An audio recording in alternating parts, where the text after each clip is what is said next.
All right, it says we are live. Hello, Gun Nation. How's everyone doing this evening? I'm drinking Wawa this evening. All right. I was saying hi to some people, so we will. Got Pistol Pete in the house, Rich B, Mike Kai, Lynn Holtz. Saw some other ones jump in. Dirt Track, Kevin Roberts. Pistol Pete said use your discount code for Lock Grips, Big J. Hey, I appreciate it so much. Yes, I have started traveling this week. I was in Tulsa, Oklahoma Monday.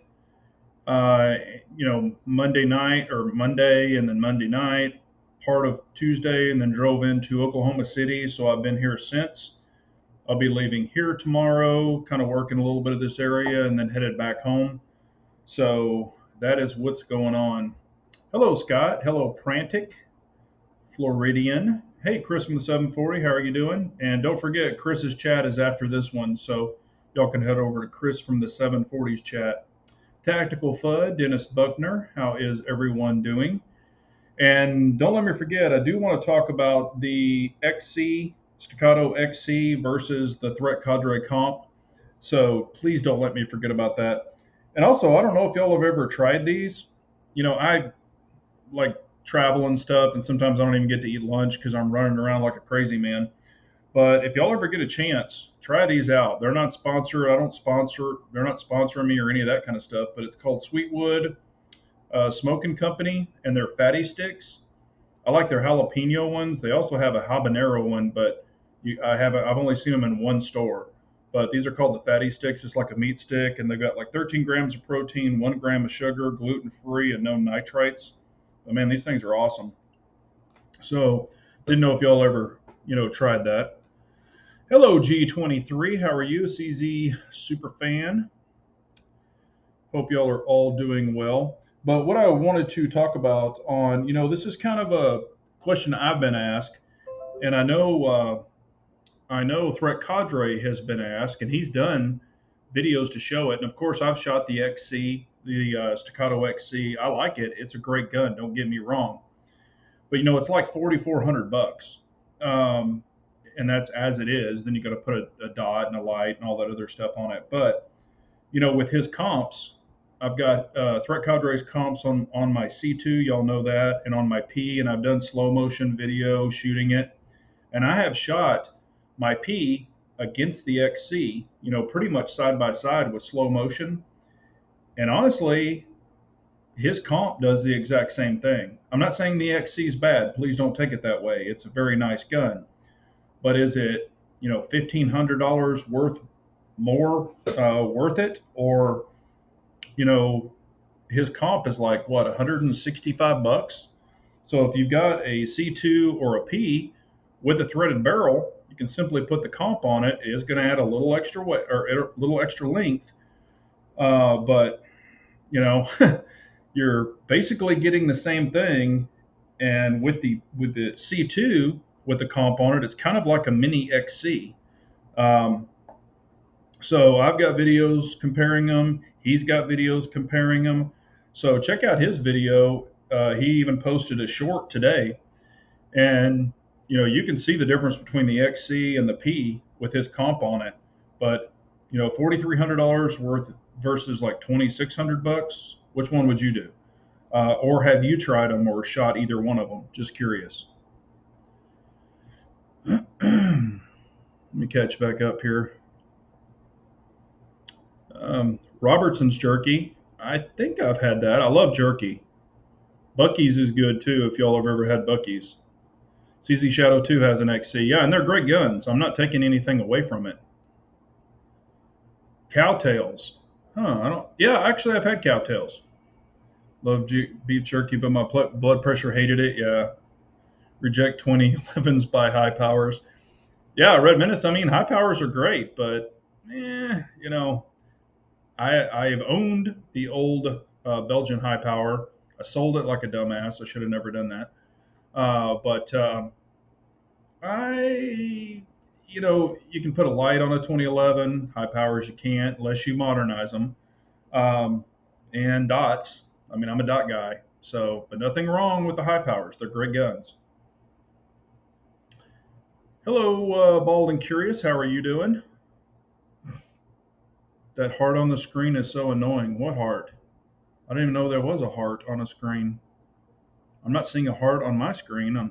So maybe it's something YouTube's doing. Uh,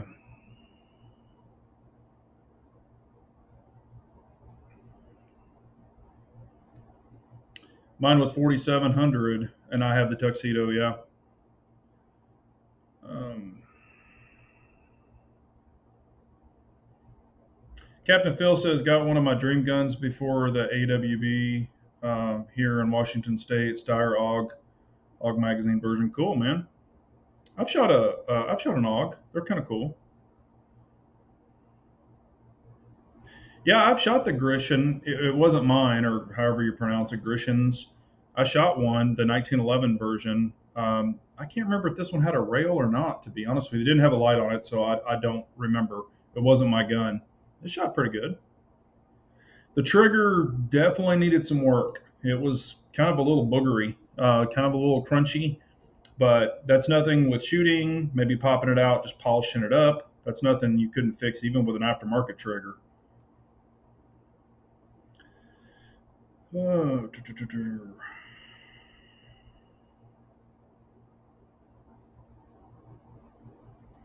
yeah, I went to one of my favorite little Mexican places. It's a family-owned business here in Oklahoma City, and I actually forgot to do a video for the Pit Stop channel. I was kind of in a hurry, but it's called Dos Nachos.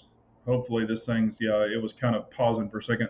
It's called Dos Nachos. If you're ever in Oklahoma City, um, it's really good. It's a family-owned restaurant, pretty authentic, but man, it's awesome food and the price you can't beat it. Man, this thing's pausing, so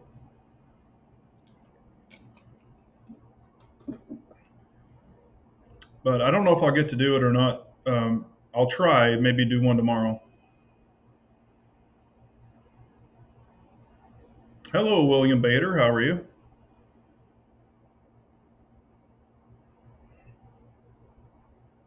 David Wilcott. How are you?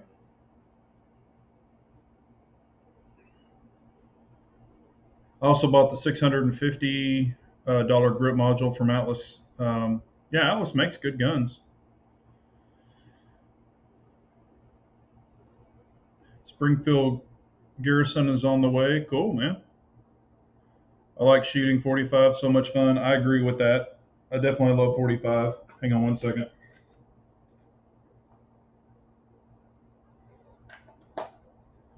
I definitely love 45 myself.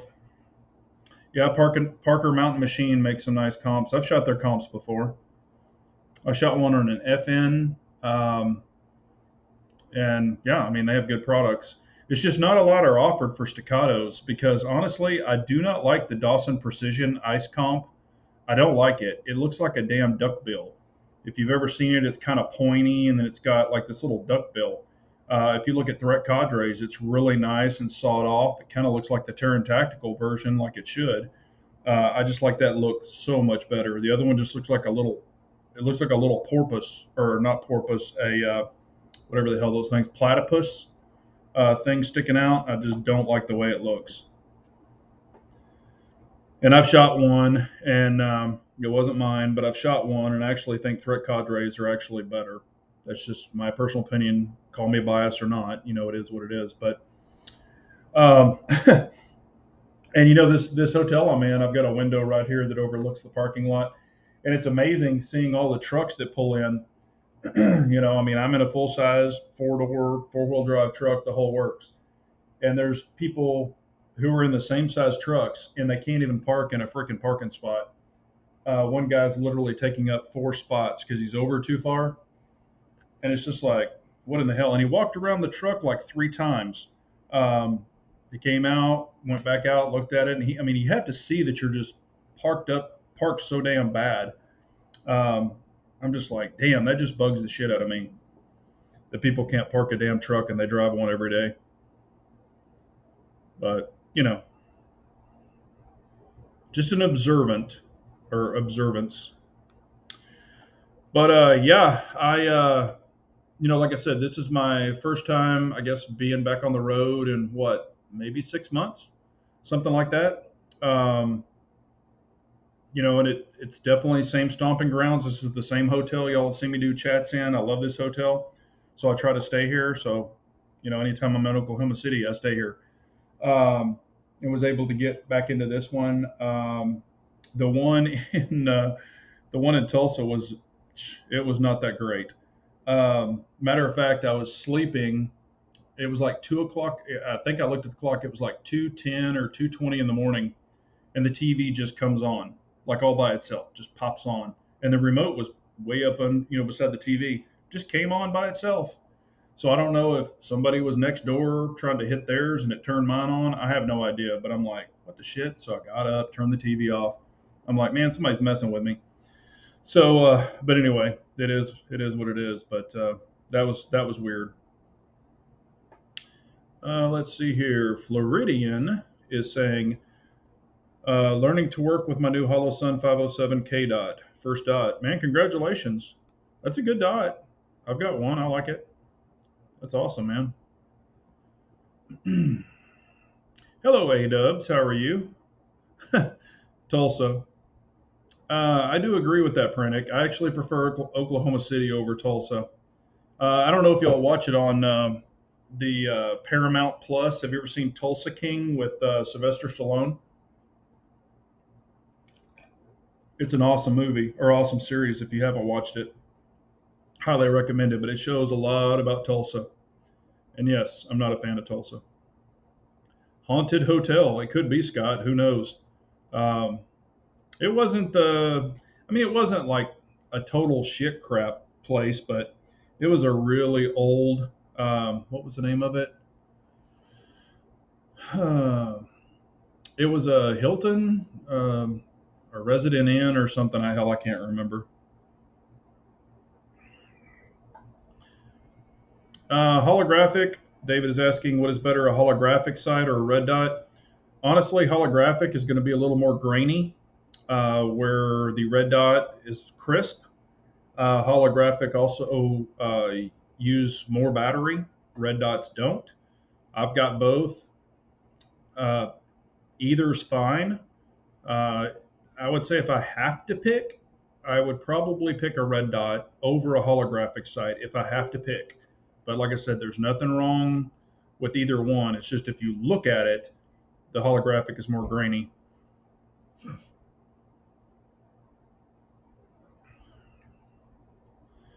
I have a full size truck crew cab with an inch bed. I can't park in one spot unless I back up and there's nothing behind. Otherwise, I stick out too much. Yeah, that's what I'm talking about, Bald. This is a full size truck, four door, just exactly like mine. And he can't park between the lines, and they're definitely big enough for a truck. So he's over, like, kind of taking up a spot here, and then he backed up because there's two spots behind him, and he doesn't have an 8 foot bed. Hell, his bed is a 5'7" or no, his is a 6'3" Chevy. But what I'm saying is he's just taking up four spots, you know. But it is what it is. 507K on a 365 XL. All right. Len Holt got him a Holosun EPS today, my first Christmas present on the list. Congratulations, man. I've played with the EPS. It seems like a really nice dot. I played with the carry and the full size version, and I mean, it seems like a really nice dot to me. I just haven't put one on a gun yet. I did have a company send me two dots. They reached out to me and wanted to send me a dot, and I asked for two of them because I'm going to torture test the shit out of one of them and beat the crap out of it. Um, and we'll get into it later, but I'll let y'all have the sneak peek on it. But they sent me two of them. Supposedly they're already at my house, so we'll see. 407K on a shield. There you go. Once you go dots, it's really, really hard to go back to irons. Not saying I can't shoot irons. It's just not what I prefer.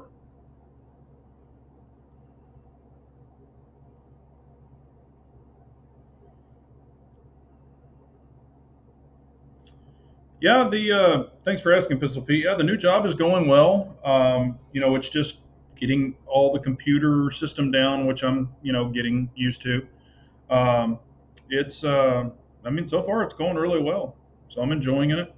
The people I'm dealing with and seeing are really good, so haven't had any problems as of yet. Just dealing with all the crackheads, meth heads, all that shit in Oklahoma. Man, they're everywhere. Came out of a convenience store because I was getting some water and stuff today, and one was just chasing me. Man, can I have some money? Can I have some money? And I was like, get the hell away from me.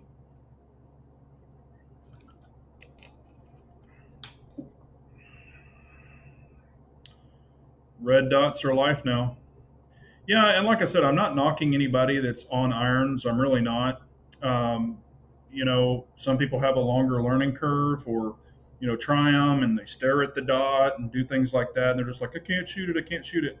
Um, there is a learning curve involved, but if you put in the effort, even just dry firing, you don't have to do live firing. Now, of course, you're going to get the recoil with live fire, but just with dry fire, just going out, to your light switch, of course, with no ammo or anything, just go to your light switch, across the room or something like that. Just kind of get locked down.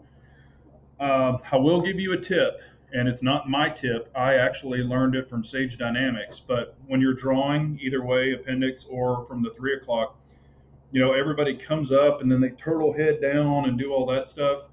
And, they can't find the dot and they're looking around for it. If you will bring the gun up and your back plate, so if it's the hammer, if it's a hammer gun, or like a Glock with your back plate, if you will put the back plate on your nose, even if you have a higher dot, a lower dot, whatever, if you put the back plate on your nose and just bring it up, the dot will be in your vision every time. Until you get used to it, could be a little left, a little right, but it's going to be there so you can actually get on it and you're not fishing and moving your head all around and doing that weird crap. So I tried that, when he talked about it, like, gosh, 3 or 4 years ago, and I would just bring it right up to my nose at the back plate.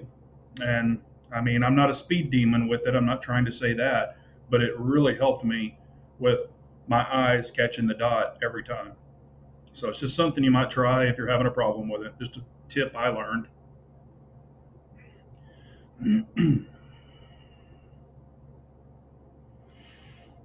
I have a 300 blackout. It cycles every round, but the bolt doesn't lock back. But the bolt don't lock back. Cycles every round, but the bolt doesn't lock back. On every mag? On every mag it does that, or just maybe one particular mag? Um, and I need to know if you're running subsonic or supersonic. No, I knew what you meant by the bolt.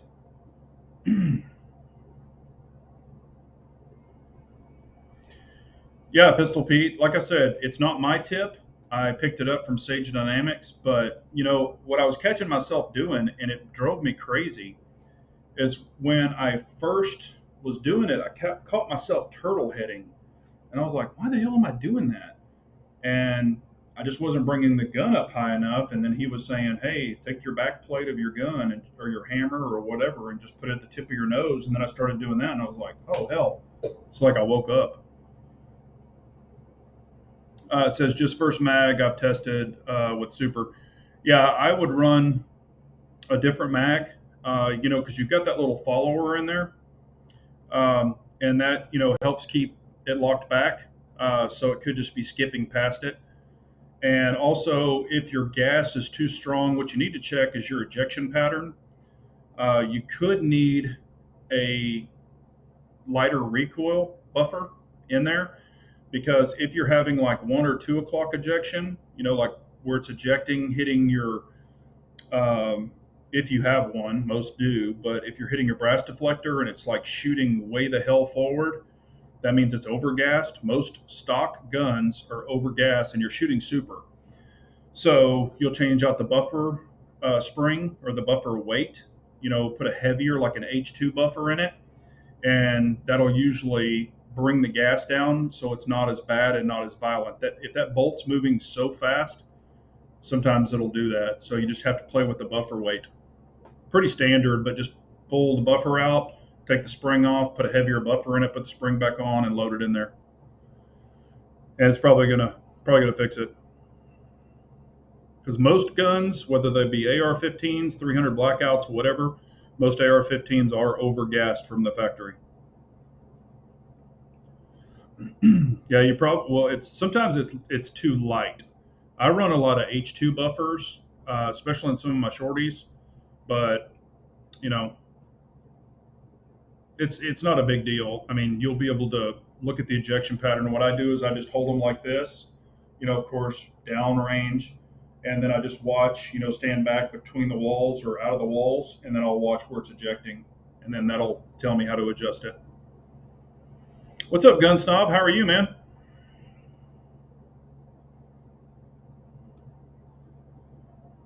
Man, I've been drinking water like crazy.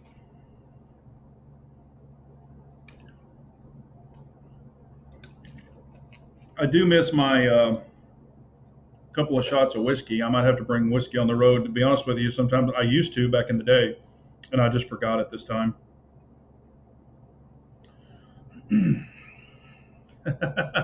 Pistol Pete, welcome to my world. I can't get the slide to lock back on empty with a lot of pistols. My grip is high, and I end up riding the slide stop. Amen, brother. My hands are so damn big when I grip it on the CZ P10C.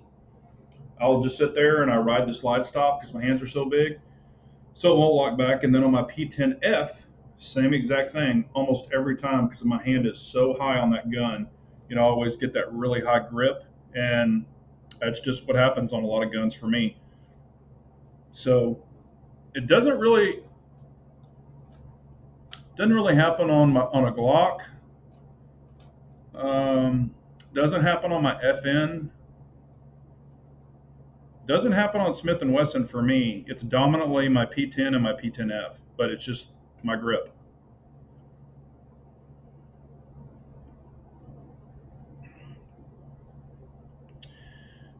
Yeah, for some reason I've noticed the CZ P10F and 45 is really hard to find. Yeah, I don't know if this is true. I heard they're going to discontinue it. I don't know if that's true. I just heard from one of the CZ guys that they were going to discontinue it. So if you've got one, definitely keep it. But I don't know. I just don't. I haven't seen one in a long time either.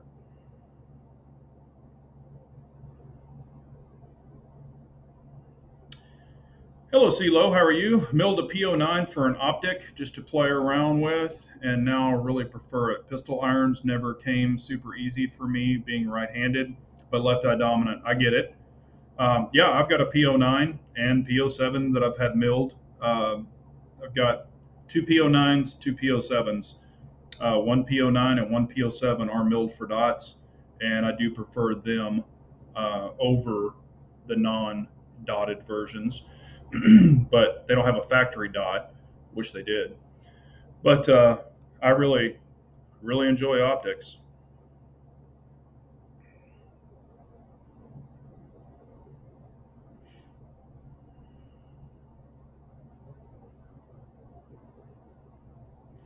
Yeah, Scott, I've got my B. I don't have the BD, but I've got the 97B, and I'm glad I grabbed it too because they did discontinue those. I've already had a couple of people uh, offer me a pretty good amount of money for mine, but I'm not going to sell it.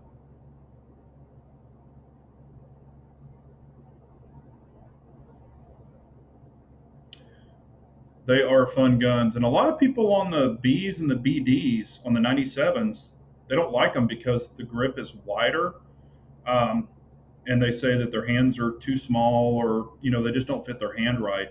But that is the thing about lock grips. You can get the thins, you can get the thicks. On mine, my 97, just due to my hand size, I've got the lock palm swells. They finally made palm swells back a while ago because I told them they had to for me. And I even had them extend them. So it's not a normal palm swell, it's even fatter. And I really like the way it feels in my hand. I've got it posted up on the community. If you want to see it, you can see those lock grips. They're white bone G10s with a lime green liner. Um, really like them.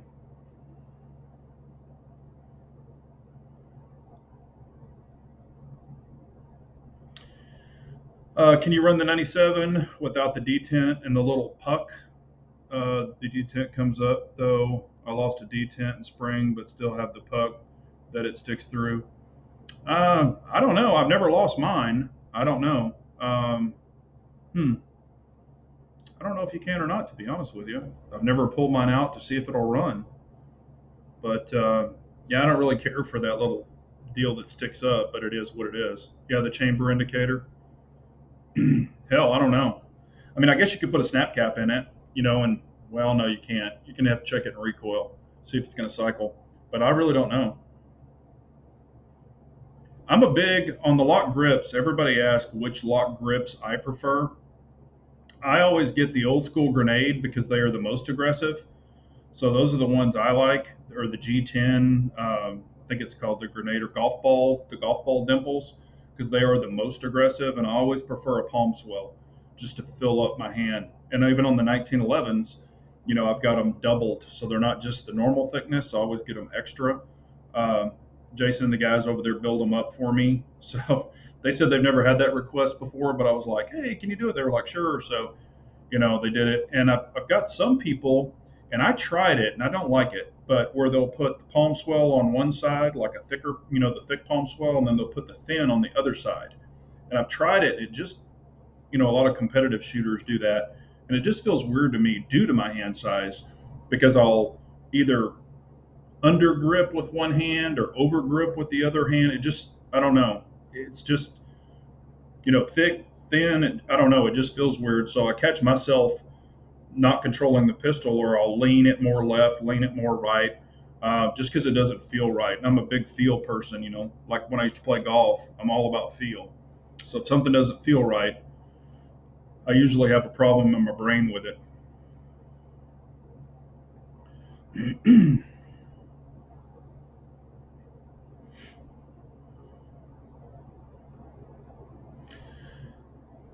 Yeah, Scott, on the rubber, the factory rubber grips, those are palm swell, of course. But man, the way I grip that pistol and just crunch down on it, I've chewed up the stock grip ones. That's why I'm glad that Locke did the palm swells.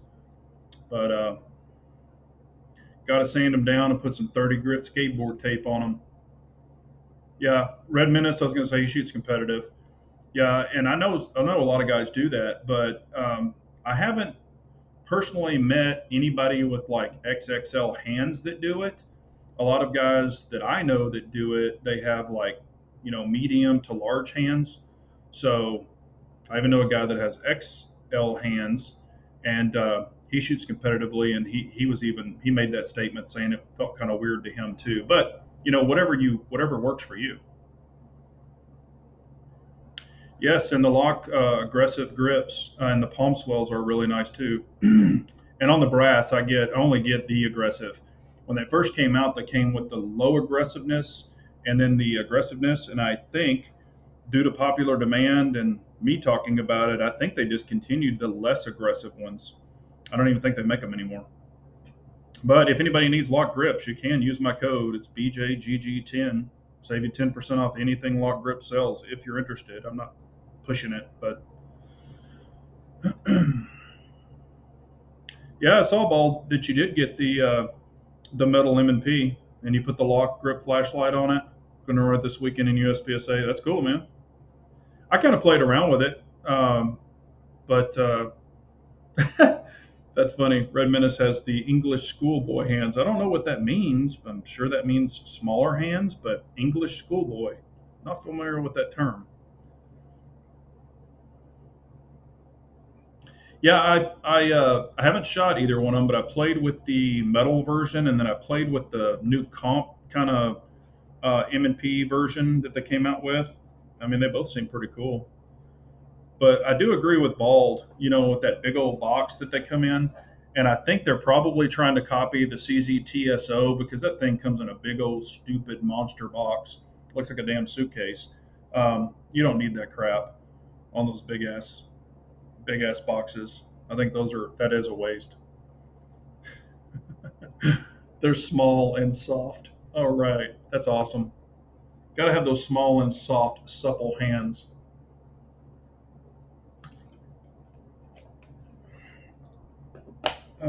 Anything else fun and exciting? Trying to think.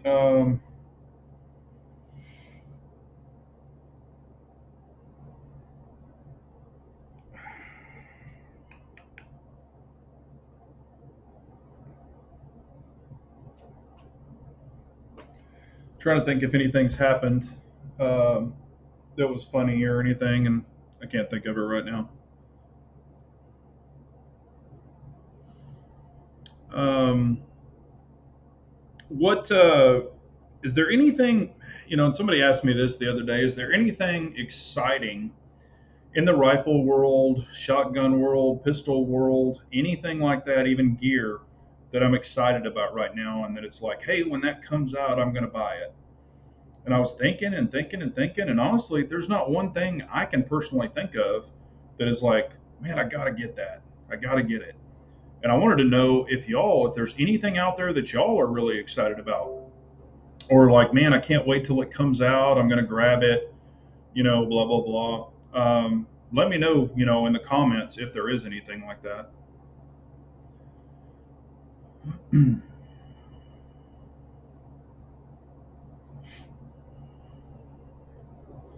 Lynn Holt is saying, anyone heard rumors about CZ as a company? The rumors Colt management is running the company. Manufacturing moving to Arkansas is postponed and moving back into Colt facilities in Connecticut.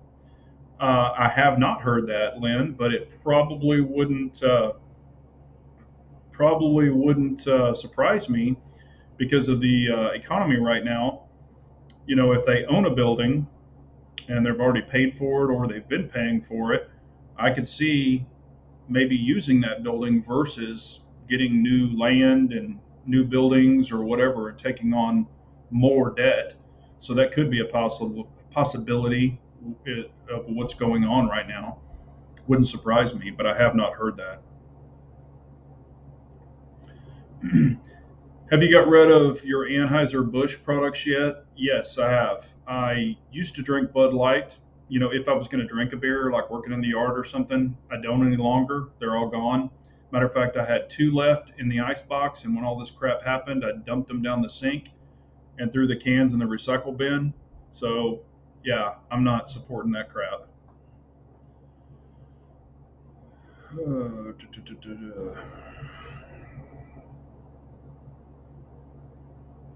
Red Menace saying, I'm too poor to get excited about new products. Captain Phil says, I'm kind of excited about the Bond arms lever action lower for ARs. I did see that.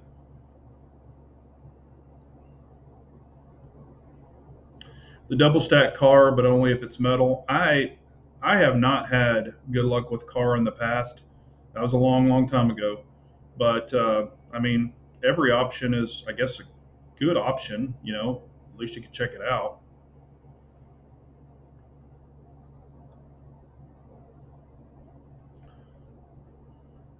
Yeah, and I would agree with Bald and Curious. That's one reason CZ bought Colt is because Colt did run the company into the ground. I mean, man, if CZ wouldn't have bought them, they would have had to file bankruptcy. But CZ wanted them because of all their military contracts that they had at that time.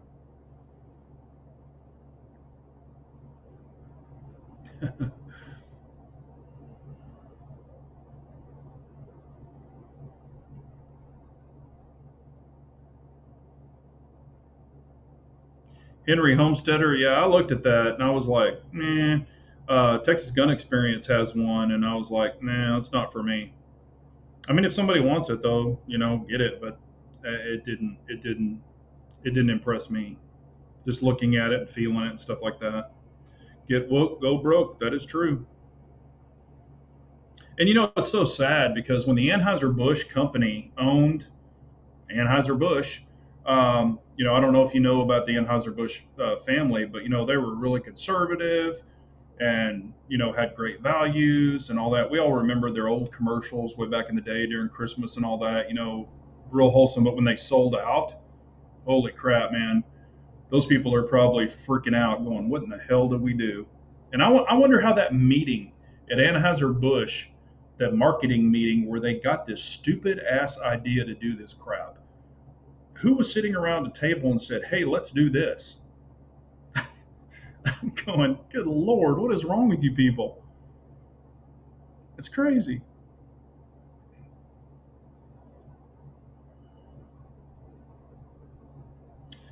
Jason is saying, Big Johnson Guns and Gear, it's been a while. Hope you are doing well. Can you cover this gun ban here in Washington? Jason, man, good to see you again, buddy. The gun ban in Washington and all of these other areas are completely tyrannical. We all know that. You know, and here's what you can say. You've got to vote the right people in and all this other stuff. I mean, I know you can say all that, but it also comes to a point where, unfortunately,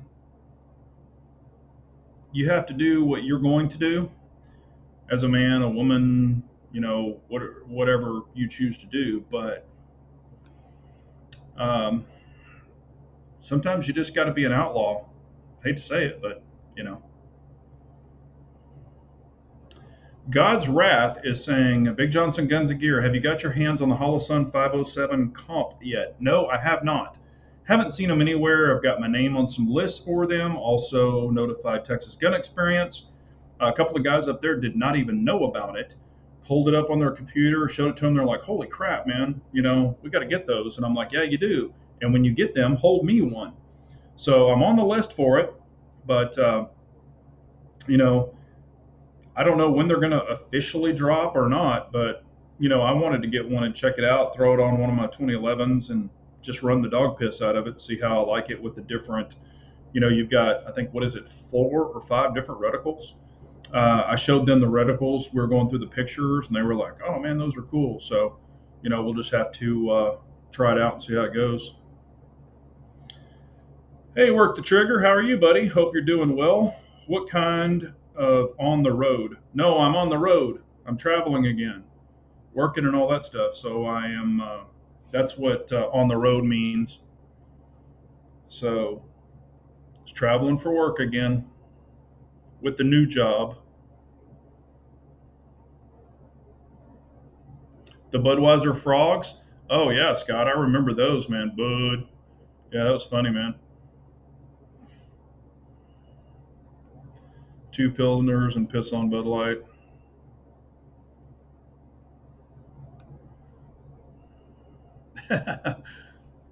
Yeah, when they came out, Captain Phil, when they came out with that POF tombstone, I was like, what in the hell is this? And I know it's kind of, cool, like the rifleman thing and stuff, but I was just like, not impressed with that thing at all. And I own some POFs, and I was just like, it seems kind of like grasping on that one. The Zoom call. And remember the one where they used to be like, "What's up?" And all that. All those dudes, they were funny as hell too with the Budweiser commercial. And hell, I remember Spuds McKenzie, the party dog back in the day. I can't remember, some kind of bull terrier. Yingling. Now, I've had Yingling. Yeah, I like it. And I think they even have like a new light Yingling out too.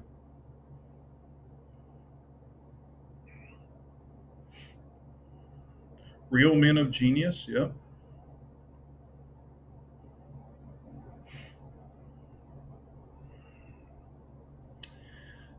David saying, with buffer tubes and their springs, which do you like more? A self contained buffer and spring, or separate buffer and spring?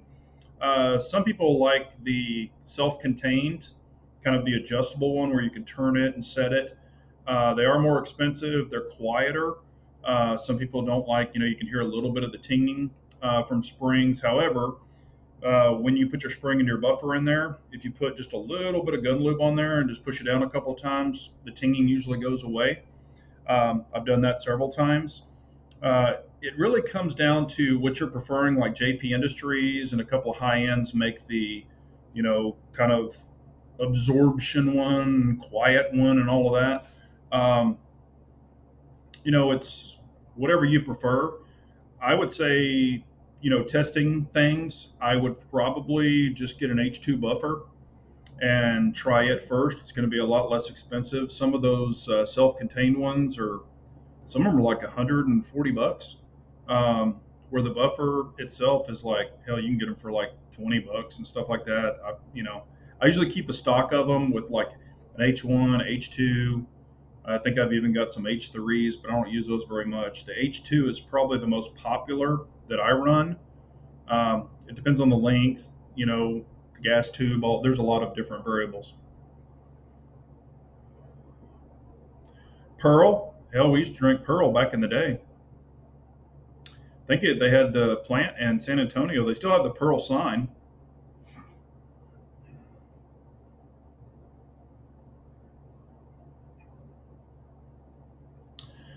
Work is saying I was kind of hoping that you were heading to the NRA meeting, but I'm actually happier that it's for work. Yeah, no, like I said, was blessed, got me a good job, and I'm happy about it. I will not be going to the NRA show, and I think you and some other people are.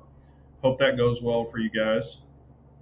Not real supportive of the NRA. I don't think you are either, or a lot of people aren't. They're just going, because, of course, the show. But NRA is not doing much for anybody right now, and hadn't been for a while. Yep, the Bud Bowl. I remember that. All right, brother. From Thailand. That's awesome. Hope you're doing well, staying safe.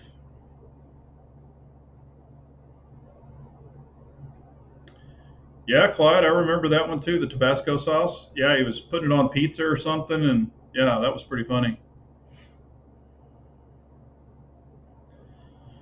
Oh, wow. God's Wrath, it's a great question. Will you average a month on shooting ammo wise? 500 rounds? With the new job, I haven't been shooting as much, but no, I was way over 500 rounds. I could shoot, well, I'll take that back. I was, I was probably 800 rounds, because I was going like every week. So every time I would go, I would shoot like, gosh, probably 350 rounds, I guess, or more.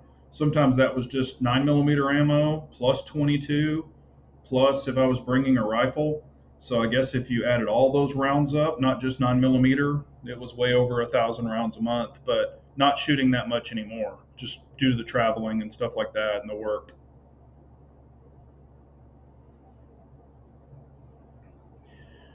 Really, only thing I want is a DWX, but no rush. Yeah, they're going to be coming out with the optic ready version supposedly. I still would rather have probably a milled one because you can get it a little lower, but it's just preference. All right, work. Thanks for stepping in, man. Appreciate it. Y'all be safe.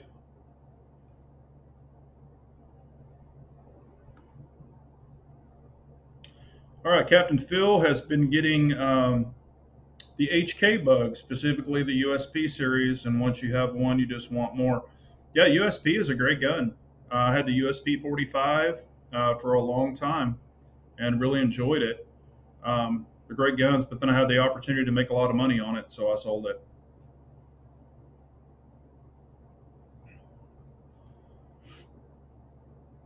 Hey, there's Matt Moore. How are you doing, sir? He said, "What's up, Big J? Been a while. Just been real busy." Hey, so I'm about to get my second AR-15 and thinking about a Colt 20-inch A4. I already have the 16-inch M4. Thoughts? If you really want a Colt 20-inch, I say get it.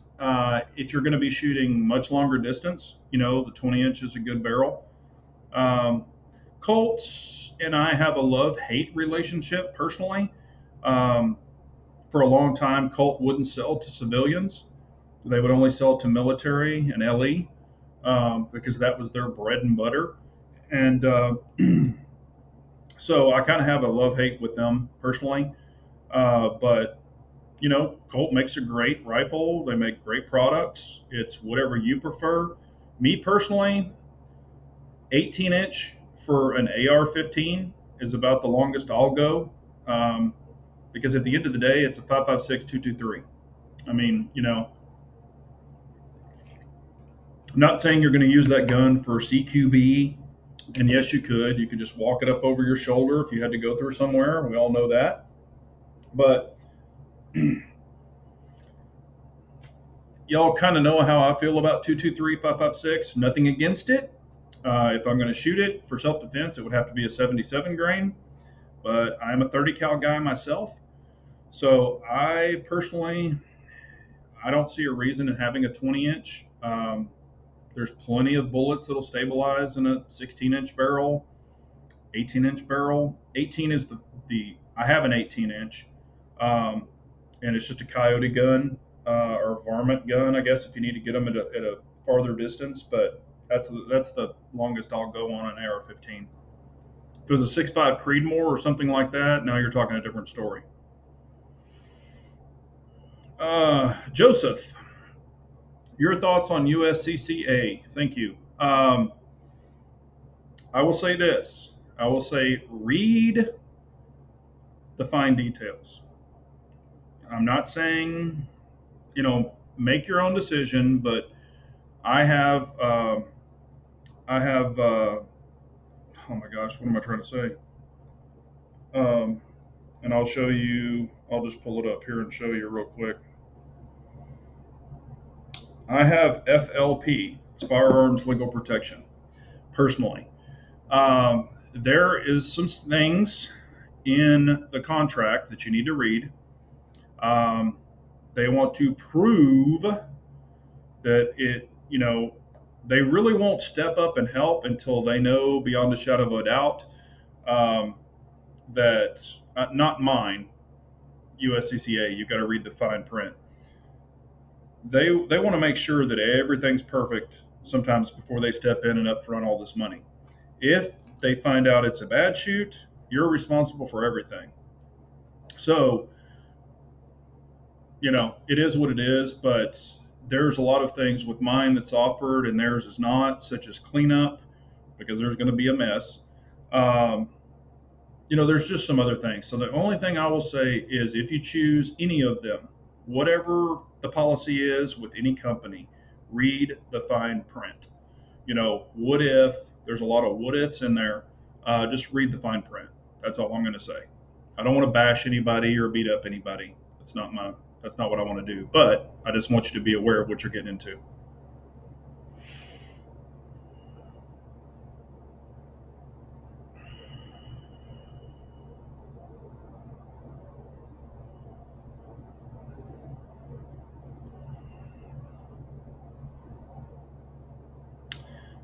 Clyde is saying, your thoughts on a 300 blackout and a 16-inch barrel.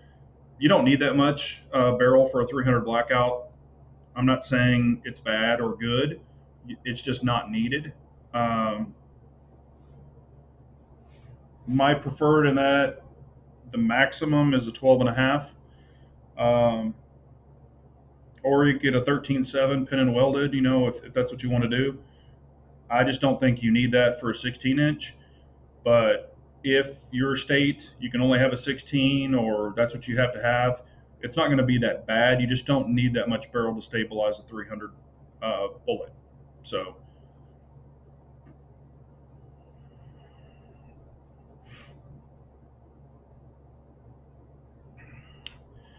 Matt Moore saying maybe I should just jump into an AR-10 308. It's just another caliber, mags, and all that. I can't have a rifle without lots of ammo, mags. Hey, I'm right there with you. I totally agree with that. If I was going to do, an 18-inch barrel, 20-inch barrel, I would definitely, get that in a 6.5 or 308, something to that effect. But that's just me.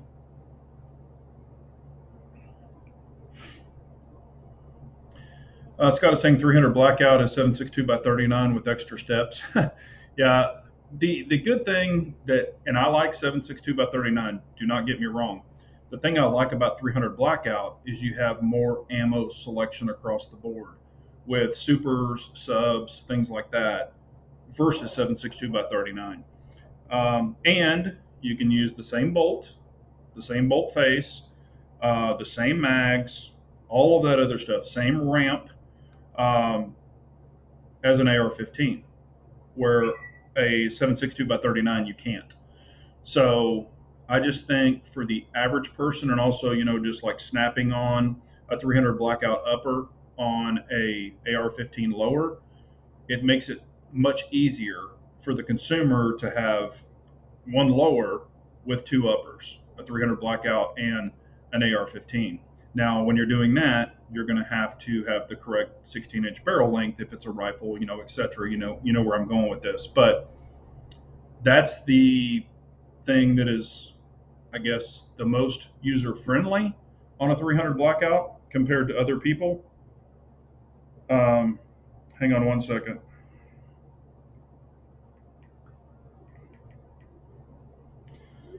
But I think it's just more user friendly. But yes, 7.62 by 39 is a great round as well. Scalded dog, yep. Yeah, see, Lo, just do your research, before you make a decision. What's best for you and your family.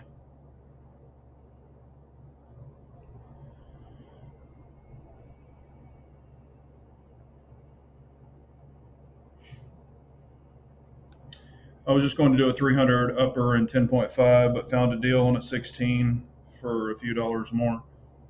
Yeah, you don't need that on a 300. Yeah, Bald, you're in hell, brother, being in New York.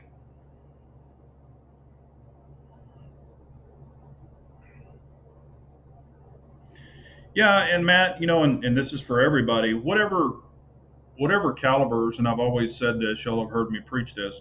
Whatever calibers you have, I definitely recommend in loading up on that ammo, on those mags, on those parts. Extra bolts. Um, BCGs are the heart of the rifle. So yeah, you can. Most people aren't going to shoot out a good quality barrel on an AR, but if you do, they'll still get decent accuracy. However, without a bolt, it ain't going to work at all. Without mags, it ain't going to work at all. So load up on mags, have a couple extra bolts. Um, you know, Firing pins. If you need a couple of those, just have those. They're super cheap. Um, and you'll be good to go.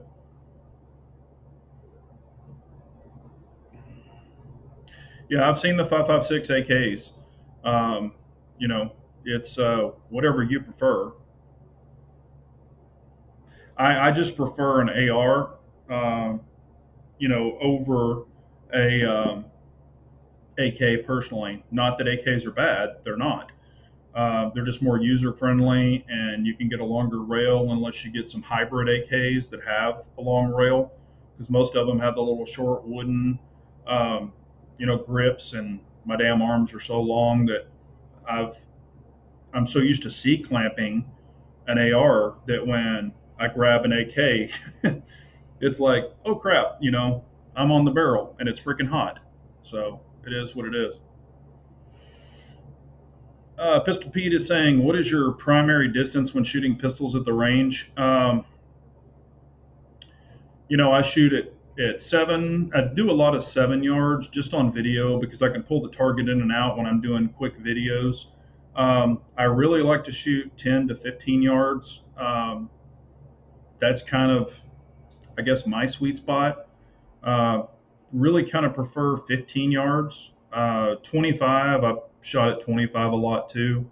But I'd probably say between 10 and 15 yards is probably my favorite.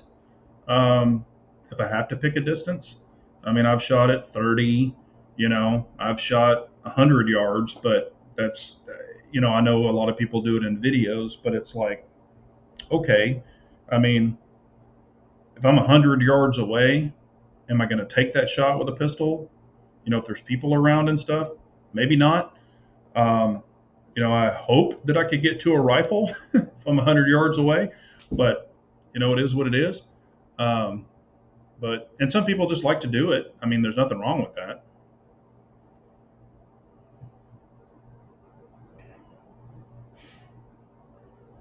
Yeah. Oh, if you're shooting steel, Pistol Pete, yeah, definitely. 10 to I would even do 15 yards with steel, and make sure it's at the correct angle so you're your slag and everything is going down. And I don't know if y'all remember this. It was like, gosh, man, maybe 6 years ago. I was shooting, or we were shooting at a steel match. Um, it was there was like three of us there, and one guy was shooting a 45, and we were standing back as just spectators. And he was up there and he was shooting the steel in a steel challenge with a 45, and I was standing there, and my two buddies were beside me, and I even showed it on video. And all of a sudden, thunk, and I mean, hell, this was 15 yards away, and that slag came back and hit me right in my collarbone. And I was like, I mean, and these two guys beside me heard it, and it was like, I mean, it was like, boom, it was a pop, and I was like, what the hell? And I was like that, and I was like, good lord! And I pulled my shirt back, and I mean, blood was just coming, and I was like, what the shit? And they were like, holy crap, you've been hit. And I was like, no, no, no, hey, chill out. It's not a bullet. It's just slag. I got hit. Um, and I started digging it, and it actually went into the skin, and I mean, a chunk was sticking out, and I pulled it out, and it wasn't a big deal. I just wiped it off, but I had blood on my shirt and everything. And what it did is on the metal where the rivets are, he had hit a rivet, and it came back and hit me. And hell, he was probably 15 yards away. Uh, but it was at the proper angle, but the rivet was, or the bolt head wasn't, and that's what came back and popped me. So anything can happen. I had eye protection on, I had ear protection on, all that stuff. But yeah, and hell, that probably like a month later, it just kept getting black and doing weird shit. Well, there was another piece in there, I guess, that went deeper, and it finally worked its way out to where I could grab it with a pair of tweezers and rip it out. So anything can happen. But I wasn't a big wussy and crying and doing all that stupid shit. But anything can happen.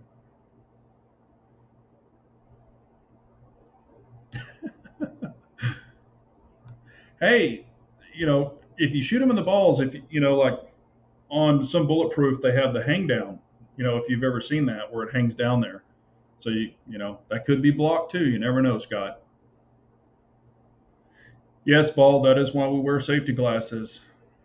Anything can happen. Yeah. No, no, I didn't need any of that.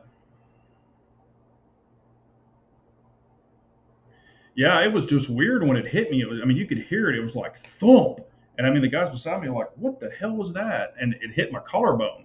That's what it had hit. And that's why it had that big thump. But yeah, it was crazy. Hello, Abigail. How are you? Well, we're going to be jumping off here in a minute. So, anybody have any, thoughts or anything like that? Also, I do want to apologize. I've been lacking on some of the videos because I've been working so much. And on the weekend, I've been doing some family time and stuff like that. Y'all can all understand that. Just getting in the groove of this. But I am going to be locking down sometimes on the weekends to where I can get some videos out.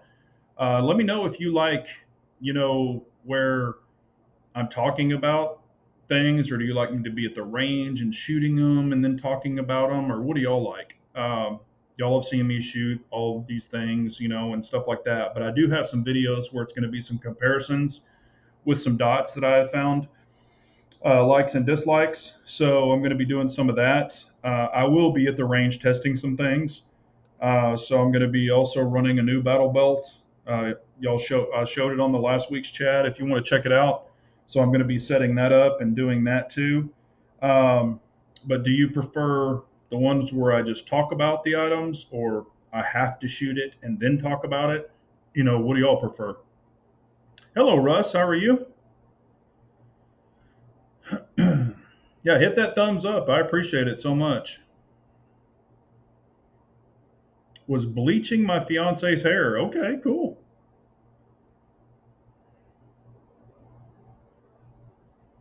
Hope y'all are all doing well.